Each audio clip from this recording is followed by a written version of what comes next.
Olá, leitores de O Liberal, eu sou Gabi Gutierrez, repórter do portal e jornal O Liberal, e hoje a gente vem para uma entrevista com Fernando Sektovic, que é diretor e roteirista e está aqui hoje para falar com a gente sobre a série documental Olhares do Norte, Pará.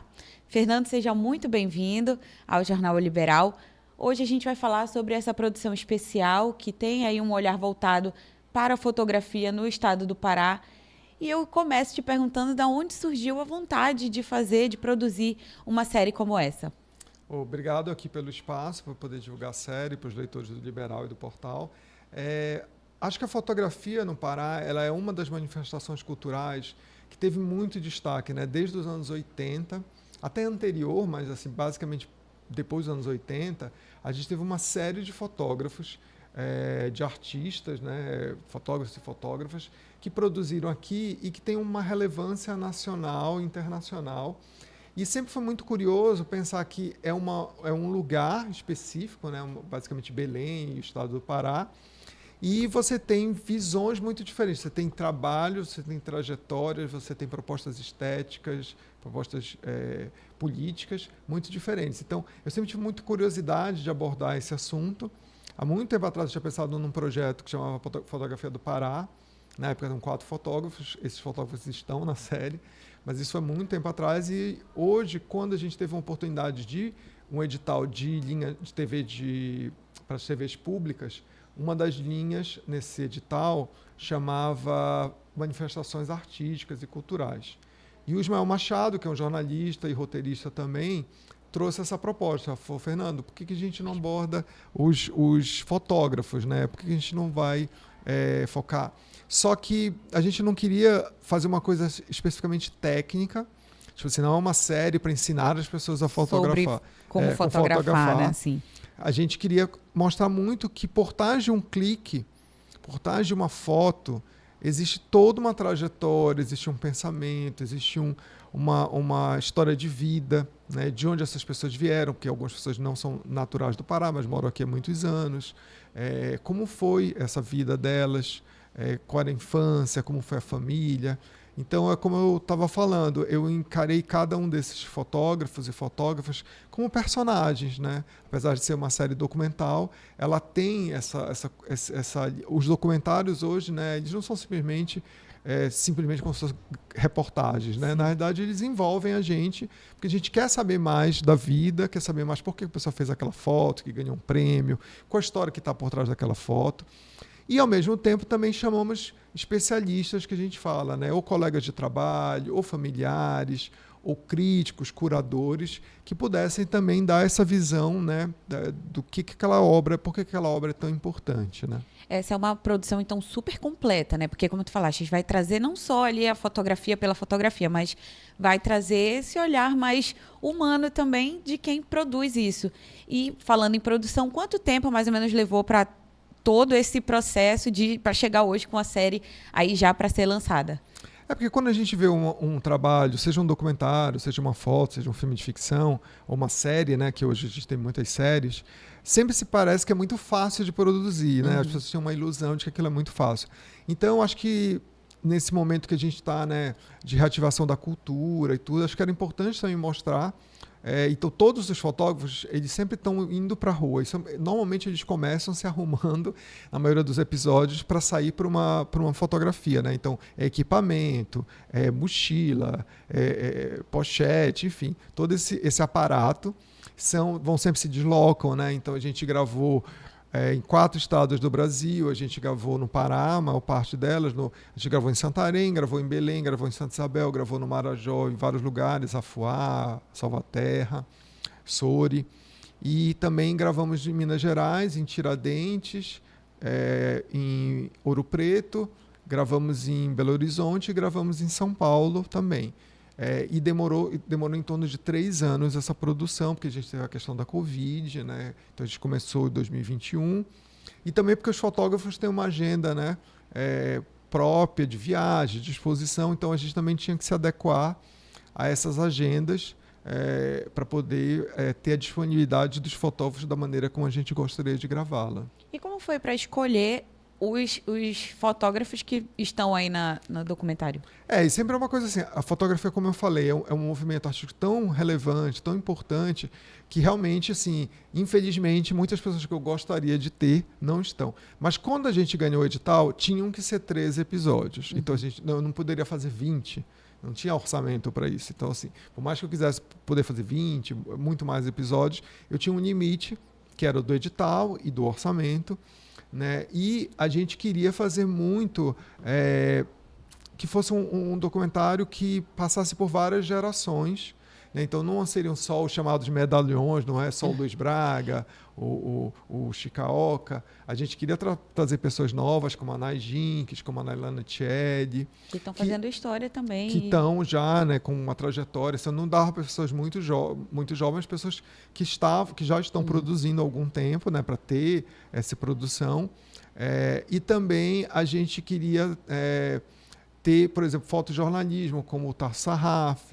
Aí tem pessoas que transitam mais no experimental, como o Dirceu Maués. O Gui Veloso, que já tem um trabalho focado muito na questão religiosa.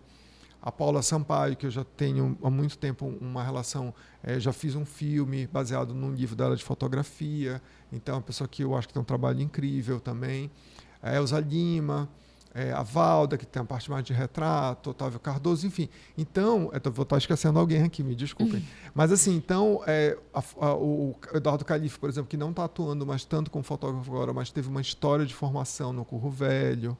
O próprio Chicaoca, através do Foto Ativa. Sim. Então, assim, é um panorama que, obviamente, infelizmente, tem muita gente que acabou ficando de fora.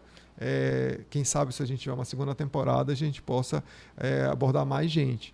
Mas eu acho que era porque não tinha jeito mesmo. Assim, a gente tinha que tomar uma decisão. Eu queria que tivesse mais mulheres também. Eu acho que é importante o recorte de gênero. Então, a gente tem 7 homens, 6 mulheres, porque são 13, não deu para dar uma conta precisa. Mas era o mais próximo possível. Então, tinha essa coisa geracional, de gênero, de estilos. Então, tudo isso foi uma curadoria difícil, não foi fácil, decisões realmente bem difíceis. Mas a gente acredita que já é um bom panorama para essa primeira temporada, né? Entendi. E assim, 3 anos, vocês, como tu falaste, passaram por vários lugares, até do Brasil, né? Apesar de ser voltado para artistas locais. E tu consegues falar esse momento que para ti te marcou mais nessa produção? Acompanhando os fotógrafos, teve algum momento que te emocionou, te impressionou ou que tenha te tocado de um jeito diferente? Olha, eu acho que eu até quero dizer assim, eu fiz a direção geral dos episódios, né, mas eu divido com mais 3 pessoas, né, com o Thiago Pelas, com a Adriana Oliveira e com o Matheus Almeida, né, que dirigiram episódios específicos. Mas, assim, é muito interessante você ver o processo de produção. Você vê, por exemplo, como que a Valda Marques, que é muito conhecida pelo retrato, posiciona essa modelo, como é que ela cria aquele universo dentro do estúdio dela. Ver o Luiz Braga em produção, falando com as pessoas, criando aquela relação, né? Então, eu acho que, por exemplo, são vários, né? Eu estou citando esses 2 aqui, que vem ao que vem na mente rapidamente. Mas eu acho que ao mesmo tempo, eu vejo que a série ela fala sobre Belém, sobre esse movimento cultural muito forte nos anos 80, criação da Foto Ativa, as semanas de fotografia. Mas ela também é um registro sobre a Amazônia, por exemplo, quando a gente vai com Otávio para o Marajó, quando a gente vai com o Luiz Braga para Tefé, que é no Amazonas, né? O Gui Veloso nas nossas procissões dele, a gente foi com ele aqui, né, em terreiros, a gente acompanhou ele lá em Minas Gerais. Então, eu acho que, de uma certa maneira, a gente também fotografa a Amazônia, né? A gente foi para Afuá, que é um lugar muito específico da Amazônia. Então, eu acho que a série ela é realmente esses olhares sobre a região e esses múltiplos olhares. A Amazônia é múltipla, né? Ela é muito complexa. E eu acho que a série traz diferentes Belém, diferentes Amazônias também. Então, a gente pode dizer que a série acaba vindo também como trazendo esse olhar da fotografia como uma forma de promoção e valorização dessa cultura local, da fauna, talvez, né, da flora e dos costumes da população local aqui, vamos falar, no geral, na Amazônia, né? Sim, a Amazônia ela está no foco, né? A gente não tem como tirar isso. Belém vai sediar a COP no ano que vem, as pessoas estão discutindo muitas coisas. Então, eu acho que a série chega num momento legal, que é olhar para a Amazônia através da arte, através da fotografia. Então, é um olhar né, diferenciado e também pelos esses fotógrafos que né, já têm uma trajetória. Então, acho que ela fica até como um documento, né? Acho que provavelmente desta dimensão, né? Se a gente for colocar em termos de somatória de episódios, tem mais de, sei lá, umas 6 horas de material editado só sobre a fotografia do Pará. Então, é um documento, um registro dessa manifestação cultural e desses lugares e da história do Pará e da Amazônia. Acho que desse fôlego talvez seja a primeira vez, acredito, nessa dimensão. Né? Uhum. E o documentário vai ser transmitido em rede aberta, né? Sim. Então, acredita que esse aqui no Pará a gente ainda tem eu acredito que a população ainda tem ali uma alimentação do que é cultura, né? Sim. Então, tu achas que com essa divulgação, com esse espaço que o documentário está alcançando, a fotografia comece a se popularizar como realmente uma forma de expressão artística e como como eu falei ainda agora, né, como uma forma de promover a cultura local, as nossas peculiaridades como a Amazônia? Acho que sim, né? Porque, assim, obviamente, a arte, às vezes, ela ainda está muito restrita aos museus, às galerias, enfim. E aí, quando você tem uma obra que é para o público geral, né, você acaba, acho que, quebrando um pouco esses muros e levando né, esse trabalho artístico, a vida desses artistas, para um número muito maior, Uhum. né? Então, a nossa estreia vai ser na TV Brasil, né? Que é uma TV pública, né, nacional. E vamos também tentar uma frente colocar em outros streams, enfim. Mas, por enquanto, né, o nosso compromisso era essa estreia, porque é o financiador, enfim. Então, acho que é importante, sim, e acredito que esse momento é o momento da gente valorizar essas duas coisas, valorizar a Amazônia, valorizar a cultura, valorizar os artistas, né? Então, acho que a série ela tem muito isso de mostrar, olha, existe todo um pensamento por trás desse trabalho, existe uma posição estética, uma posição política, existe um carinho com as pessoas. Isso não vem do nada. Assim, a foto, hoje, como a gente tem muito celular, a gente acabou um pouco se enganando, eu acho, analisando, de né? que fazer foto e imagem de vídeo, né, é muito simples e que isso é uma coisa que todo mundo pode fazer. Sim e não, porque obviamente pode, mas um trabalho artístico conceitual, ele tem muito estudo por trás, ele tem muito pensamento, ele tem muita vivência, né? Então, Tasso, por exemplo, quantas viagens ele fez, que lugares ele conhece, né? Não é fácil chegar nos lugares onde ele chegou para fazer aquela imagem. Então, a gente também, né, acompanhou os fotógrafos, viajou, foi várias vezes, pegou avião, barco, canoa, tudo. Então, é trabalhoso. Então, a gente, às vezes, um pouco com essa facilidade dos smartphones, todo mundo acabou pensando, é muito fácil. Mas, na verdade, não é bem tanto. É bom porque registra, é pessoal e todo mundo democratiza, mas um trabalho, uma foto daquela tem muito trabalho por trás. Um documentário desse também tem muito trabalho por trás. E, assim, agora para o futuro. Falaste que não conseguiu, pela quantidade de episódios, né, que tu tinha que ter ali, tinha uma alimentação, mas pensa em expandir, em talvez ampliar esse projeto para uma segunda parte com novos fotógrafos ou talvez expandir para outras demonstrações artísticas? Eu fiz o Reflexo do Lago, foi um documentário nosso paraense aqui, foi o primeiro documentário do Pará a concorrer no Festival de Berlim. Baseado num livro da Paula Sampaio, que é o Lago do Esquecimento, que é sobre Tucuruí, né, sobre os moradores do Lago de Tucuruí. E agora tenho essa série, né? Então, assim, eu gosto muito da fotografia, não tenho nada exatamente planejado, mas é um lugar que eu gosto muito de... Assim, eu tenho uma referência muito forte dessas pessoas artísticas.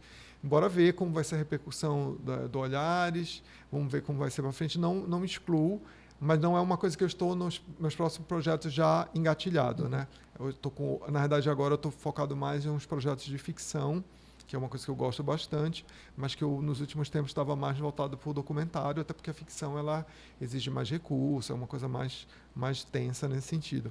Mas, sim, acho que as pessoas já começam um pouco a perguntar quem sabe, né? Vamos deixar aí, se tiver um edital novo, se tiver alguma possibilidade, quem sabe, né? Então, vamos aguardar. Fernando, eu agradeço a tua presença. O documentário já estreia nessa semana, né? Estreia quinta-feira, dia 7 de março, 23h30, na TV Brasil, na TV Cultura, aqui do Pará, e todas as quintas, e com reprise na TV Brasil no sábado, 18 horas. E isso vai ser pelas próximas 13 semanas. Estaremos aí com Olhares do Norte. Então é isso, gente. Olhares do Norte, quinta-feira, dia 7 de março, já estreia na TV Brasil, TV Cultura aqui pra gente. Então, fiquem ligados, vamos acompanhar. Te agradeço, Fernando, desejo sucesso, que a gente possa acompanhar muitos outros documentários, outras séries. Eu agradeço. Se alguém quiser saber mais notícias, mais informação, a nossa produtora Maraú Filmes, é @Maraú com HU, Filmes, tudo junto, no Instagram. É isso, gente. Para acompanhar, é só dar um clique lá na rede social que ele acabou de compartilhar com a gente. E também, é claro, você pode ler mais e pode acompanhar lá em oliberal.com e no jornal em todas as bancas. Tchau, até a próxima. Até logo.